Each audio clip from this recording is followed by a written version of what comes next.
Yeah, so they start out with like a 55-pound block of aluminum to make that thing. Yeah, it's a pretty hefty chunk. I've lifted them up, Well, yeah, and it's not easy to pick up off a table. 52 pounds of chips are generated by cutting a Hoyt HyperEdge Elite. That's the answer to the question we got from a listener in Australia. Wanted to know how many pounds of chips are generated by cutting a Hoyt HyperEdge Elite. You know what they do with those chips? They recycle them? They recycle them at very high value because it's all the same exact alloy. Right. And so it's worth more. They take them and they have a machine that compresses them into what looks like a soup can. Yeah, it's slugs. We call them slugs. the slug. Yeah, and they're actually worth a reasonable amount. 52 pounds of chips is probably $150 worth of aluminum, something like that. So that's cut from a solid block of aluminum. Hi, I'm George Tekmitchov with Steve the Big Cat Anderson, back for another Easton podcast, and this one's going to focus a lot on your questions. But first, let's talk about what's happened this past weekend. Yeah, we had the first World Cup in Marrakesh, first indoor World Cup. Yes, indeed, on the road to Marrakesh. And from Marrakesh, next will be Bangkok, then the one we're going to in Nîmes, because I have no desire to get back on an airplane and go to Bangkok. and right after that, we've got the shoot that Lancaster Archery puts on, which is not part of this circuit, but an important indoor shoot. And then followed by that very quickly, the big tournament in France, in Nîmes, run by our good friend Olivier, and the Arc Club de Nîmes. So that's going to be a lot of stuff, very, very short order. It's a busy January for us. Yes, it is, because we've talked about ATA that show before, and I'm sure everyone's tired of hearing us complain, but I think it looms on our minds, So Pat Houston throws it down in Marrakesh in the, he's still a junior shooter. Yeah. And he went up against a guy who won the thing last year, Matteo Fissiore of Italy. Yeah, very like an indoor specialist type. Yeah, and Matteo actually won the thing last year. I think I mentioned that. And started out with a pair of perfect shots, perfect 30s. And then Houston's on the ropes, and he comes back. So that was pretty solid performance from young Mr. Houston. Now then, for the women, first let's talk about the compound men. We got Stefan Hansen recovering from his being crushed by you in Mexico last week. That's not the best way to put it. He shot well this week, yeah. I think he'd rather have the win this weekend than in Mexico. But yeah, maybe so. But hey, So he had a 148 to win the match. And Peter Elzinga dropped a few arrows, and in the end, Stefan beat Peter by 4. Yeah, Peter said something about how he just couldn't get on track, and no pressure on Stefan at that point. Yeah, Stefan apparently changed to a back tension release, which I guess he's got the groove on that now. Yep. Gwendolina Sartori took the recurve women's competition. She beat Berenger Schuh, 2-time holder of the world record, 6-2 in set play.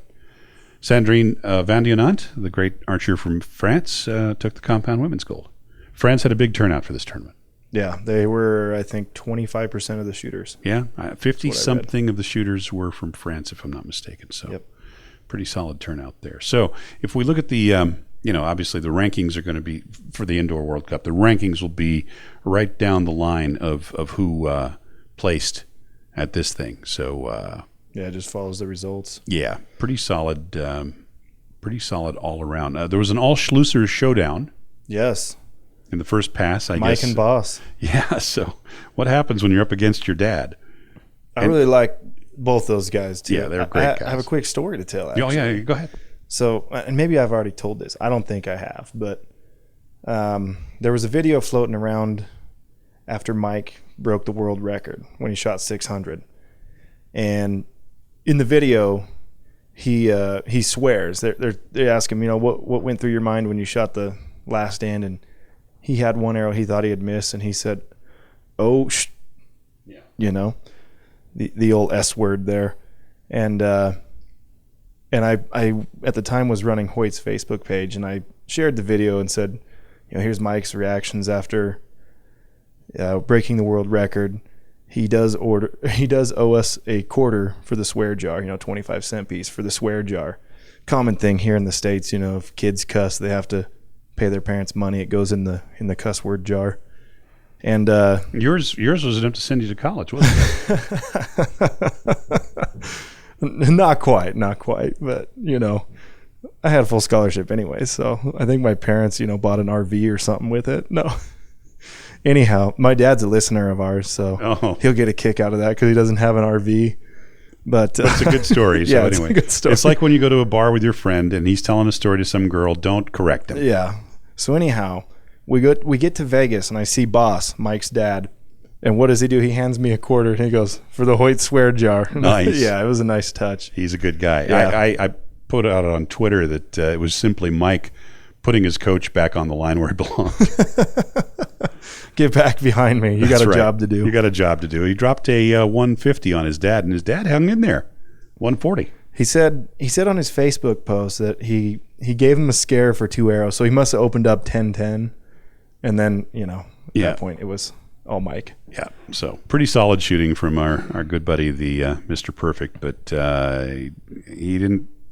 He kind of faded partway through, I guess. Yeah, I didn't have his best results, but it's Mike. He'll figure it out. Oh yeah, he's still got plenty of time, and he's going to perform in Nîmes, and so will Stefan, and so will some of these other guys. You're going to shoot Nîmes. I'll be shooting Nîmes. I mean, that's why Nîmes is really what this builds up to. Yeah, I wish I was at some of these events just because it's great practice, it's great work towards something bigger, but in a tournament environment. Yeah, and we talked about discussing this. The indoor World Cups, they can be hard to get to. That's why like in Marrakesh, you don't see big numbers there. You don't see big numbers in Bangkok, but Nîmes seems to pull the larger crowd, and it's always been a large tournament. But I just can't. For me, I have a hard time justifying going to the indoor World Cups based on cost to pay out and things like that. So cool tournaments, really fun, great practice, but they can be less than economical for a lot of people throughout the globe. Oh yeah, it's an expensive thing to get to, and we talked about that a little bit pre-show when we were discussing how nice it would be. It would be great if the indoor World Cup had the same prestige and drive that you see for the outdoor World Cup. But the difference is the outdoor World Cup drives, to a degree, Olympic archery for the recurves and world rankings for the compounds. Yeah. And there's a light at the end of the tunnel, right? There's a pretty big prize at the end of the tunnel. Big incentive to make it to that final in Mexico City. The indoor World Cup, while becoming a more prestigious event, is really defined by Nîmes and Vegas. Yeah, and it's... To me, I would hate to see it look like the outdoors. The reason it is fun is because everyone can just pay their money, go shoot an indoor World Cup. It's an open event. Yeah, that's cool. If you haven't done it and you have an opportunity, do it once at least. Go to Nîmes for sure. If you're in another part of the globe and it's easier to get to Bangkok or Marrakesh, do it. It's worth shooting and experiencing it at least once in your archery career. Says Chris Wells in his story on World Archery mentions that it's 50 of the 200 athletes competing in Marrakesh from France. Yeah, so 25%. And we should note, shout out to our friend Chris. He actually competed.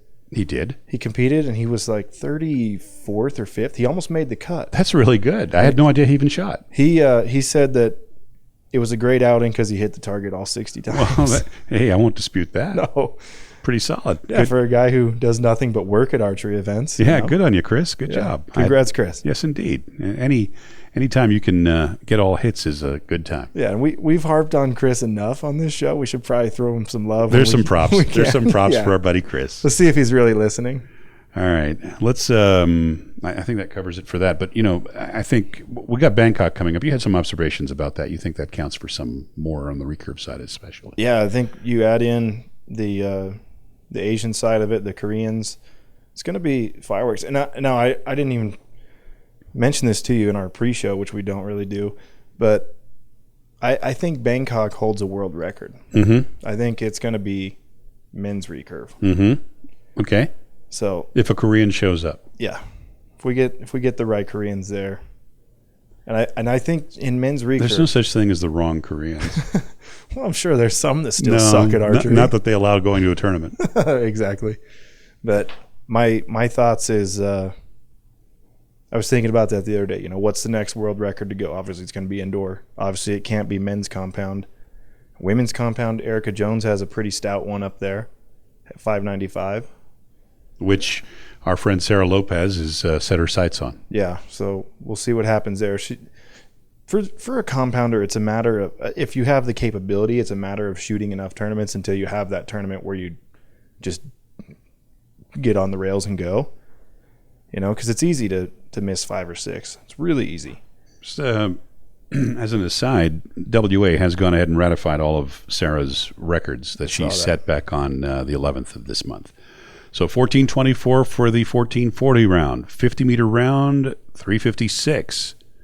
And I think they mean to say that's the 60-meter round. That's a typo on the World Archery website there. It says 50, but they mean 60. And then 50 is 356 as well, it says, which I don't think that's right. I don't remember. So I'm just reading it off the webpage here. And no, she is a 356 at 60 meters from a different date. Oh, there you go. 9/11. Yep. I don't know. It's the 50-meter record. And hold on. 11/9, 11/10. I see how this works. Oh, yeah. So that was the same round. European dating here. Uh-huh. And then we got, like I said, 1424. That's not going to fall anytime soon, I don't think. Mm-mm. That might Unless she breaks it herself. That might be about a 5-year lifespan on that record, potentially. If you look at the rankings right now, the world rankings, and these are all based on outdoors, Mm-hmm. Compound men, you got Sebastian Pinot, you got Mike Schlusser, Stefan Hansen, the world champion. Rio Wild is 4th. And moving up into the top 5 is Rajat Chauhan, who just took the title at the Asian Championship. Yep. For the recurve men, it's Kim Woo-jin, Lee Seng-yun, Rick van der Ven hanging tough at 3rd. Kuban Chen is 4th, and Brady Ellison is 5th. You know what's interesting? If you actually look at Aero Score Average, those rankings can really flip-flop. So it shows you how important head-to-head match play is. Yeah. It's not how good you shoot, it's how well you compete. For the compound women, Sarah Lopez, number 1. No surprise there. Natalia Avdieva, who did well at the final, number 2 right now. Maria Vinogradova is 3rd. Crystal Galvin, we just she and her husband just visited the office a couple days ago. She is 4th, and Linda Ochoa, a certain Mrs. Anderson, is 5th right now. And then for the recurve women, you got Choi Mi-sun of Korea. Kibo Bae is 2nd, pretty solid. Our good friend Mackenzie Brown is 3rd, and Kang Chae-young is 4th. Tanya Ting is 5th. It's nice to see a nice American girl in there in the top 5. I have to assume that's the highest an American woman has ever been ranked. Now, Katuna's been up there, but I don't think she's been 3rd. Size 3? I don't. We'll Maybe have to look into maybe that. not when she was shooting for the U.S. We will have to look into that. I'm not sure, but I'm thinking that that might be the highest ranking we've seen from an American woman since certainly Jenny Nichols. Yeah. So pretty good props there to our buddy Mackenzie. All right, moving on. We've got a raft of listener questions. We are going to keep this particular podcast shorter. We're 13 minutes in, so I think the listener questions will be enough to round it out. I'll start out with Pat Murray's question. Pat doesn't say where he's from. He says, loves the podcast. Found out it a couple of weeks ago and caught up with all the shows. Ouch. It's got to be painful listening to us 17 hours in a row. Jeez. Anyway, he absolutely loves archery, right? He's shot for a few years, but just this last year he's broken into target. I absolutely love it. I've been shooting 3D and indoors now. My question is about coaching. You always talk about how important it is, and I agree I don't want to spend time on learning bad habits. But how do you find a good coach? I'm in the Northeast, I presume in the U.S., and have been looking for a coach for a while now with no luck. Any tips for finding a good coach or anything to look for? Well, again, the USA Archery website, usaarchery.org, has a database of available coaches. And, a coach is actually technically anybody with a level 3 certification. You're an instructor if you're a level 1 or a level 2. But there's nothing wrong with starting out with those basics. And most level 2s who've gone through the trouble of getting the certification at least have a clue and probably can at least eyeball your form and tell you whether you're doing something wrong or right and get you on the right path. But if you want serious coaching, I'm going to suggest you look at a level 3. It's not that a certificate ensures that you're going to have a good coach. It means that the coach has been educated in the basics of the U.S. system and will not do something that will potentially hurt you or set you back. Mm-hmm. That's what it's supposed to mean anyway. I always say, find their references, see who else they have coached and the kind of success that person's had. Yeah. And we're all so accessible too within archery. I mean, fire off a message to some people and ask around. Yeah. For example, if you were to go to the Easton Archery Target Facebook site and pose your question, I'll bet you'd get a bunch of people jumping on that one. Easton Archery Target is on Facebook, and that's our target-oriented Facebook page. So you might check there. If you're in New York City, per se, I'd send you straight to Proline Archery and get either Guy Gehrig or Joe McGlynn to help you out.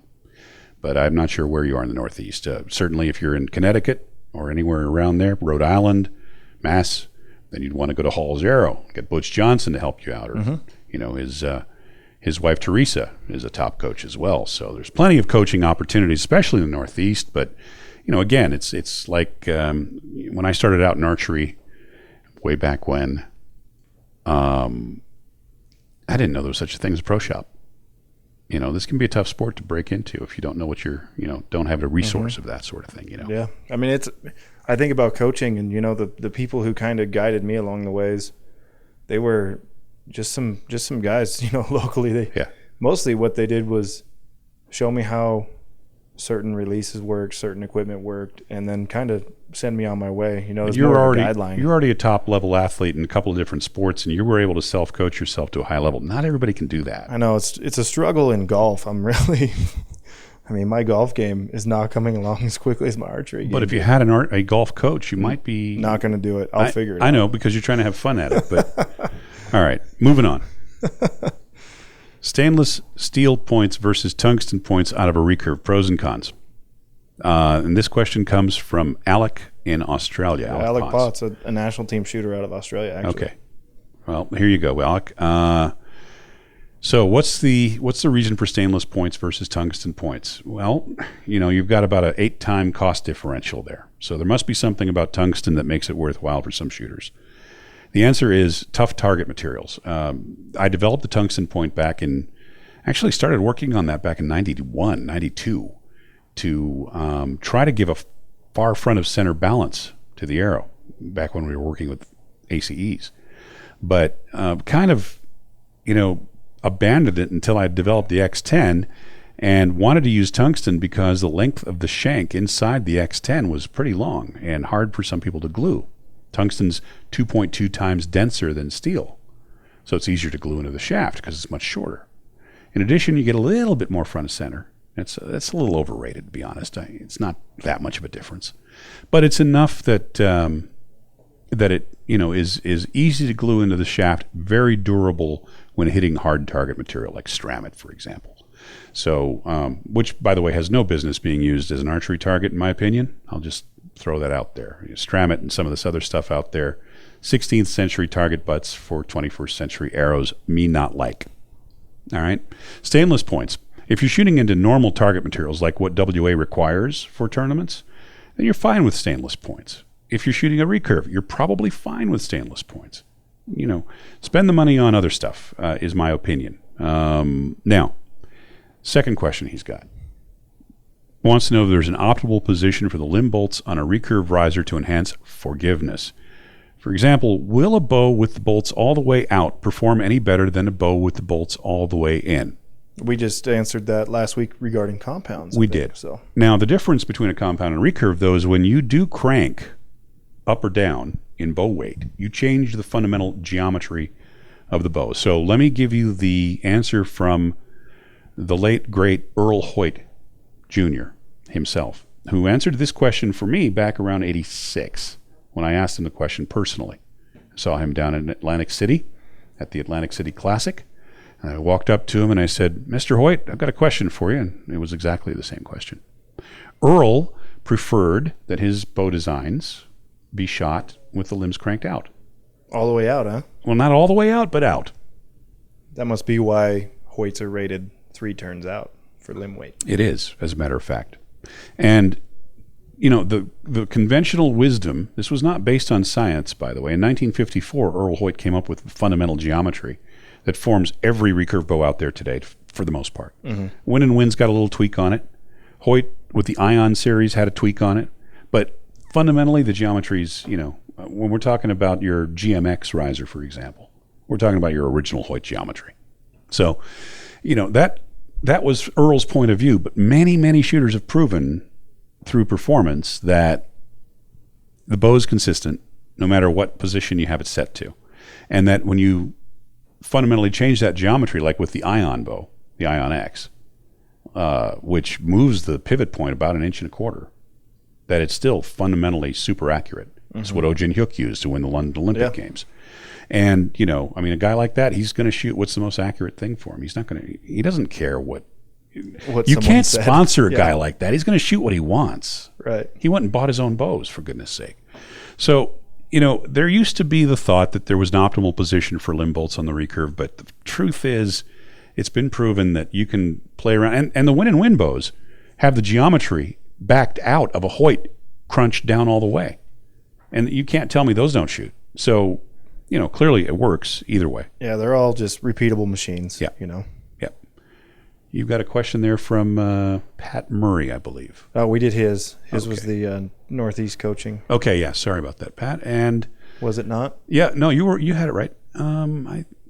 Yep. I was on the wrong page. Okay, so we got Steven Snyder with a question. He's and this is a question for you, Steve. Received my first dozen 2712s. Oh, self-serving part of the message. Love the podcast. All right, great.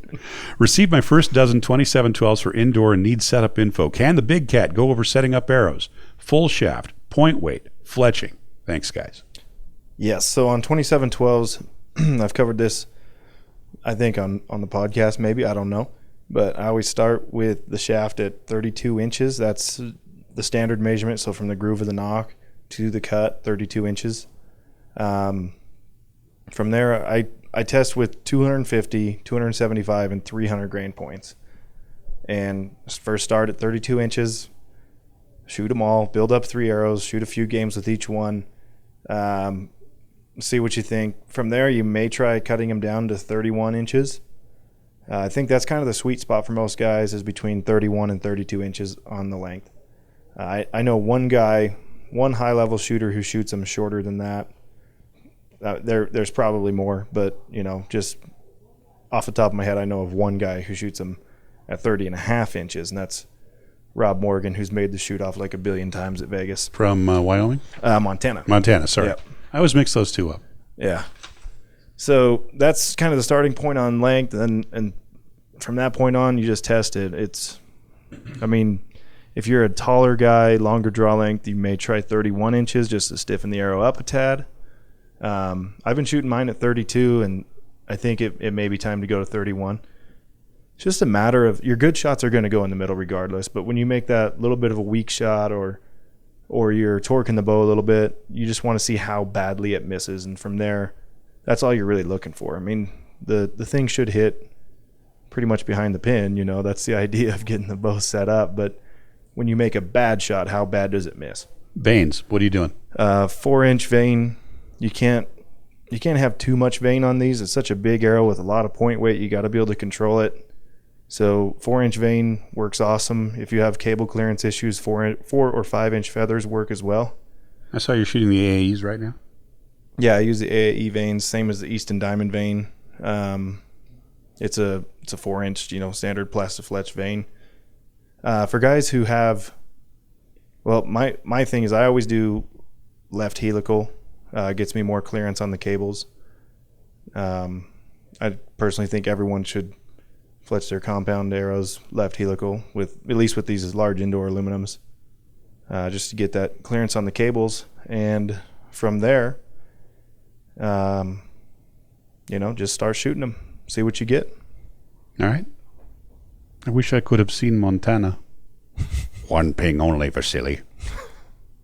I'm not familiar with the reference. Oh, never mind. It's too long of a story. One ping only, Vasily. One ping. All right. George and Steve, can you explain the advantages of different sight bar setups? What the different lengths and range of adjustments have to offer? And he's got a second question that goes with that. What scope housing diameters should be used indoors versus outdoors? So that's my dad's question, actually. Oh, is it? My dad. I'm looking at it. Mike Anderson. There it is. Yeah. I was wondering if it was possibly. Oh, so go ahead. So my dad's a farmer, so he's he's in the tractor all day long, working in the tractor there. He's got some time to listen to our podcast. Nice. So he kills his time with us. Nice. I feel bad for him. He probably feels obligated, like I'm going to ask him questions about it or something. But maybe he thinks I'm interesting. I don't know. So, Dad, he could call me at any time and ask me this. Yeah, okay, but he's giving us content, so let's be grateful. So the advantages of different sight bar setups, and this is something that everyone's going to ask. I presume he means lengths here. Yep, lengths and range of adjustments. What scope, housing diameter should be used indoors, outdoors. So bar length, you want to go. So all you're really getting out of bar length is what we would refer to as a peep to pin measurement. So your sight radius. This is important in determining your diopter on your scope. Yeah. So the further out your scope is, the more powerful the magnification effectively becomes. Now I've got another answer for that, and it depends on whether or not you shoot field archery unmarked. Well, we don't need to go into that. Yes, we do. So you don't want me to reveal this secret of field archery? It's in the book. Everyone knows it. I just sound judge. Which secret? So anyhow, yeah, I mean, your scope sizing can also be used for framing, and moving the bar in and out can fine tune that per se. Yes, it can. Moving the bar in and out also affects torque tuning. I know we've talked about this before. If you're subscribing to that and you're torque tuning your bow, moving the sight bar in and out. Is this a Jesse Broadwater thing? Yeah, kind of. Wilkie claims to have fallen on this somewhere around 2007, 2008. I think he's right too. I mean, he's shown me what he had done back then, and I'm pretty sure he did. I'm not sure he realized what he was doing. It had been done before. Jesse explained it pretty well. He maybe, but I think Wilkie, Wilkie stumbled on it. Yeah, but it had been done before. Well, Wilkie's responsible for inventing both the wheel and the key, hence his family name. All right, moving on. Oh, so anyhow, moving the sight bar out will also. I mean, if you're shooting a sight tape, as the sight bar goes out, your sight tape's going to get effectively longer, so your clicks become a little more fine per se. Mm-hmm. Now you lose max distance. Yeah, because you lose clearance, and as your sight tape gets longer, you run out of adjustment in that regard. So for people shooting like redding, a lot of women especially who can't get the bow speed necessary to reach 100 yards, for redding alone, they pull the sight all the way in and get their sight tape there. Now there's a lot of factors that contribute to that. If you're doing that, then you got to think about scope diameter, magnification, all those other things that are affected by that as well. So ideally you just shoot it at one spot, but typically the bigger the diameter, the more distortion you're going to see toward the edges. Mm-hmm. Not that you should be looking there. No. Now, if you're framing, and what do we mean by framing? If you are using the scope, and this works for both recurve and compound, by the way, if you're using the aperture or the scope to determine the distance to the target, but if you think you know the size of the target, well, then you're going to want to move this thing so that you have a ratio that's conformal to a mathematical quantity, Taylor's theorem, which is basically a 100-to-1 ratio. All right. Here's how to cut to the chase. At 10 meters, take a black piece of tape 10 centimeters across, put it up on the target, move your aperture back and forth until it exactly frames that 10 centimeter piece of tape. After that, you know exactly what you're looking at distance-wise if you know the size of the target. There you have it. So that's another reason to have some adjustable capability on your in and out on your sight bar. With World Field coming up this year, I think we're going to see some more questions on that. I'm sure you're right. So we will address those. Yeah. We both shot at World Field. So Field's qualified. My favorite game. Yeah, mine too. Makes you a much better archer. Got another question from Jim Forbes. Jim Forbes. I think is he the local? No, it's another fellow. Different guy. Yep, different guy. So Jim's the fellow who's going from compound to recurve, and he's a middle-aged fellow, and he's narrowed his choices down to either a Hoyt Prodigy RX, or a GMX. Both the Formula series say only Formula limbs will work, while the GMX accepts Hoyt limbs or ILF. Can you steer me in the right direction? Did you notice I didn't explode at reading the words ILF? Yeah. Pretty good. I'm getting better. Instead of HDS? Yes. Can you steer me in the right direction? I'm a compound guy looking to expand my horizons in the recurve realm, if you'll recall. Yes, we do recall. So, all right. So let's just get to the chase here.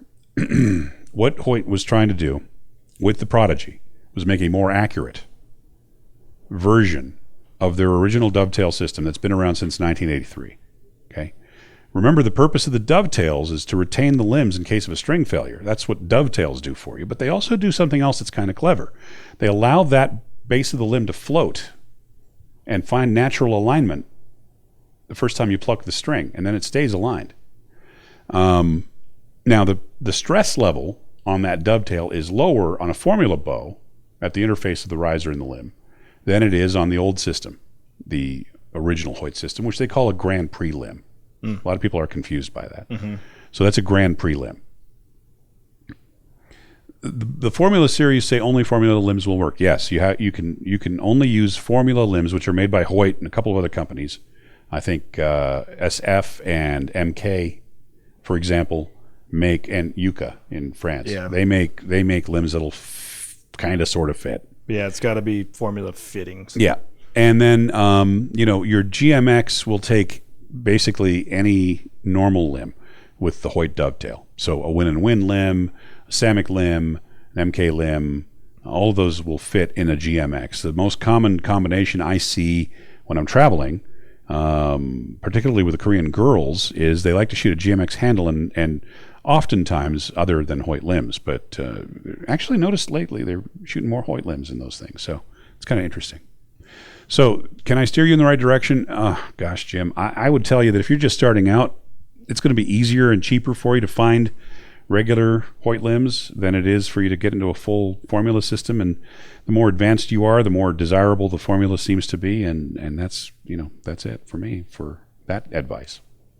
I'd go with the GMX, and then you can put anybody's limb in that thing until you work your way up in weight, get yourself some nice quattros after that, or top of the line Win and Win limb.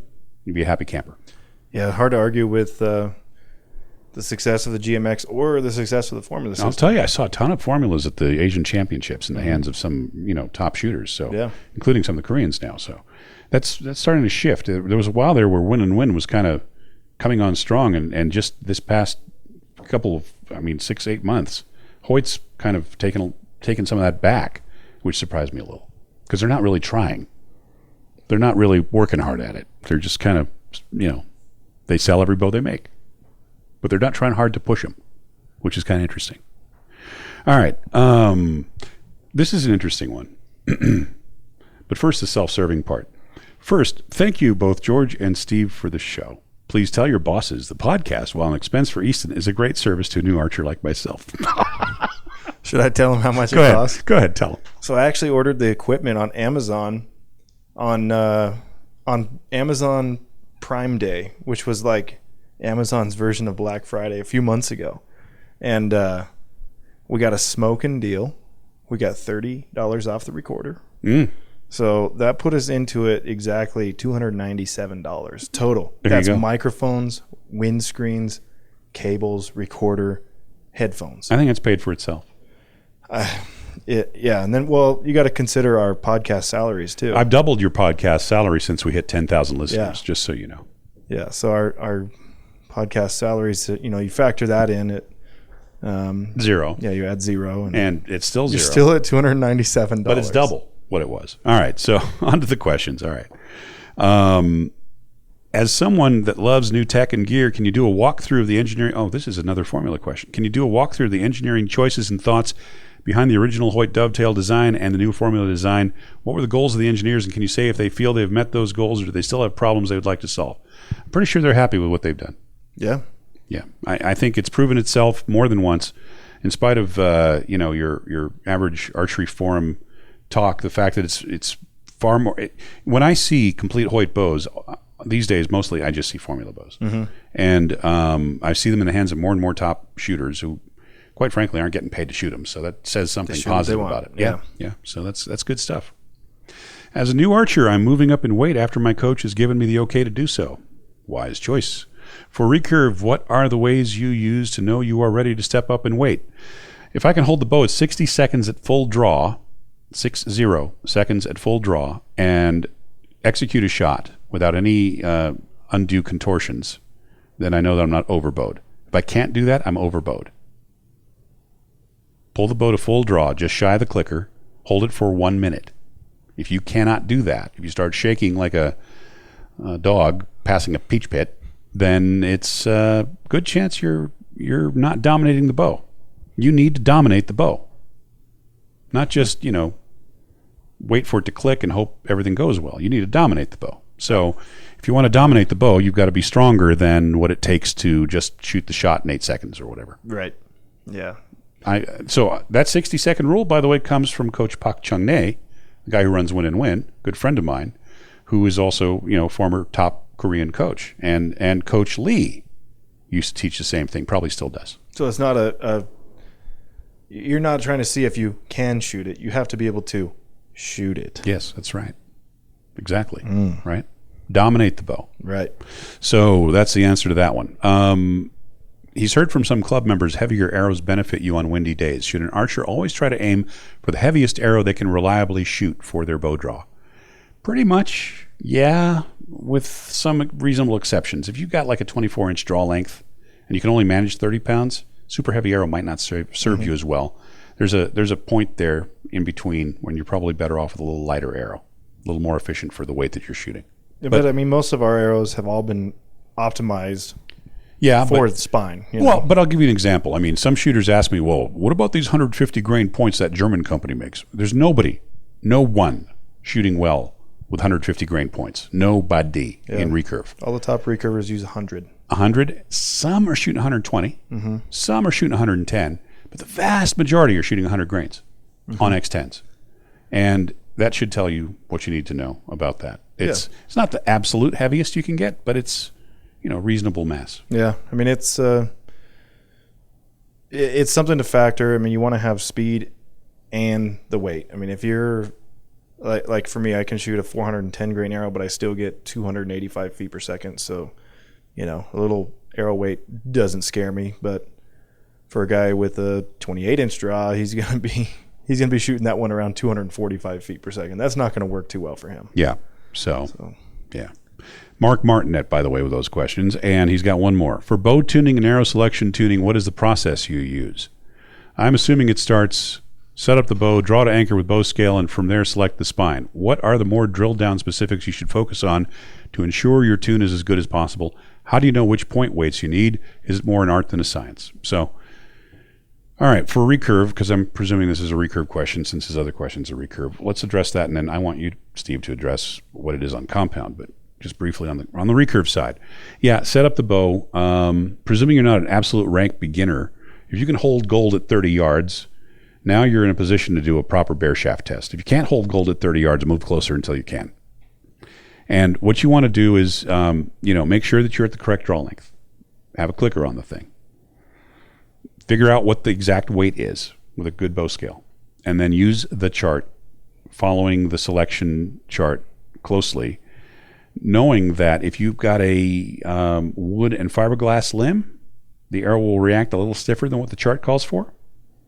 Knowing that if you go to a Dacron string, the arrow will act a lot stiffer than what the chart calls for. So, keep those things in mind, those variables that are listed in there. And then the biggest issue I see is people aren't necessarily always willing to make a small weight adjustment, which can have a big adjustment on the spine of the arrow, on the outcome of tuning. People, for some reason, have this fetish about not touching their weight, right? I shoot 40 pounds. Well, if you shot 39.8, you'd have a perfect tune. They don't want to touch the bolts. Yeah, it's just weird. That's why they make them, And by the way, the lighter the bow, the bigger the impact of a small adjustment. Change. And we're talking small adjustment in weight. And generally, I mean, I hate to say this, but 9 out of 10 of the average shooters I see are overbowed anyway. Meaning that, they can't pass that 60-second rule, or, they're struggling to get through the clicker on every shot, and it isn't because of anything other than just too much bow weight. Yeah, they could back off 3-4 pounds and easy. Not see a huge impact in performance, but see a huge impact upwards in scores. Yeah. So point weights, follow the chart. Don't go buying 150 grain freaking points, please. It's just silly. And, follow the chart. The chart says X amount of point weight, and we didn't just pull this stuff out of the cloud. This is stuff that's been proven over many years by many, many top shooters. And is it more of an art than a science? No, it's kind of both. I mean, the art part is shooting well. The science part is follow the chart. Mm-hmm. We've done the work for you. Now, on the compound side. Yeah, on the compound side, when people ask me, is it more of an art than a science? Yeah, I would say it is, because on a compound, the importance of spine is a lot less critical. I have a shooter who shot anywhere from 380 to 500 out of the same bow a year ago. And they all work. And won tournaments with him. So there's a lot you can do with length, obviously. Was that Galantine by any chance? No, I don't want to name names, but it wasn't Braden. But anyhow, what I look for is, so when people ask me, what should I shoot? Should I use the chart? Yeah, you should use the chart. You should start with what it recommends. And then if you have any questions, or you really want to find out what works the best, you want to invest and find the best grouping arrow, buy a spine on each side of what it recommends. Try them all. That's the only way you can really tell, is shoot it out of your bow, because your setup, your tune, everything else, the way you set your stabilizers can all have a huge effect on how the bow shoots through paper, downrange. There's a lot that goes into that. So I don't like that advice. You just told people they got to buy 3 dozen arrows to figure out which dozen works. If you want to find out the best, that's the best way to do it. What about point weight? Point weight, that's strictly a matter of take 6 arrows, put 1 point weight in them, shoot them a lot, do the same with another point weight. For me, it's all about shooting, because I'm a non-believer in paper tuning and things of that nature. So I want what scores the best, and to find out what scores the best, I've got to shoot a bunch of scores with a bunch of different stuff. By the way, if you did paper tune a well set up tune for yourself, you might find it's got a horrendous tear, or that it doesn't punch a perfect hole. Yeah, or you take a bow that you think doesn't shoot that great, shoot it through paper, it shoots an awesome hole. Take a bow that just pounds down range, shoot it through paper, it's got a terrible paper tear. So there's a lot that goes into that. But if that's what you wanted to do, if you wanted the totally ultimate bow setup and you're fixated on shooting a certain poundage, then you would buy a few different spines of arrows and test. Ouch. Now, the much more economical way, turn your limb bolts a little bit. I like that better. Yeah, that's what people feel. They think, I think I need a weaker spine. If you think you need a weaker spine, drop 4 pounds and then let me know. Doesn't even take 4. You could do it with 2 or less. Yeah, take a turn out of the bolts. Simple as that. Yep. It's not going to do a whole lot to anything but your tune. I like that idea a lot better. Yeah. I just don't see it as often as I think I would like. I had to get there in a roundabout way. I see what you did there. Pretty solid. Marcus Anir was posting his experience trying to tune a Hoyt HyperEdge Elite. Mm-hmm. And, he's doing a thread that's kind of interesting on his archery-forum.com in Australia. And check that out. Yeah, he's got some photos. And one of the things I noticed right off is he's got that bolt dialed out. He's got that bow dialed out at least, I'd say, half an inch or so. So he probably took 4, 5, 6 turns out. Yep, just to get it to tune, right? He's playing around with different stabilizer setups right now. It's pretty interesting stuff. Check it out. Take a look. Yeah. So, all right, what do you got going on for... we have the Thanksgiving holiday here in the United States coming up. Yeah, it was. I'm heading out of town. I'm gonna go spend some time in Mexico. Nice. So get away from this minus temperature weather we've got here. Yeah, I think it was like -7 Celsius the other day. Ouch. So I think we're expecting snow this week. Yeah, today is probably +6, +10, maybe something like that. They've been beautiful days, just cold. Yeah. I was up on the mountain hunting the last few days, and it was too nice because then everyone else was out on the mountain too. I needed some crappy weather so that people would go home. What were you hunting for? Deer. Deer. Mule deer. Yeah. So, some of that organic meat. I see. But, I'm heading to Mexico. So I presume you didn't get a deer. No.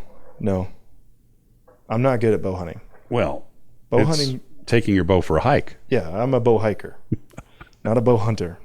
I'm not a bow hunter either. But it was fun, getting up around 6,000-7,000 feet and hiking up and down the mountain. It's probably what I need right now. It's good for me. So I could use the same. Yeah, you're a little jacked up right now.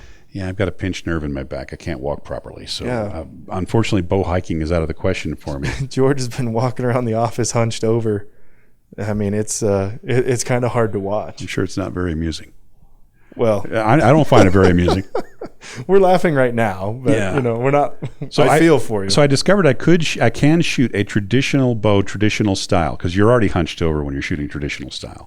So I was demonstrating our president, Mark Pizzoni, who's an avid compound hunter. He used to run Bowtech.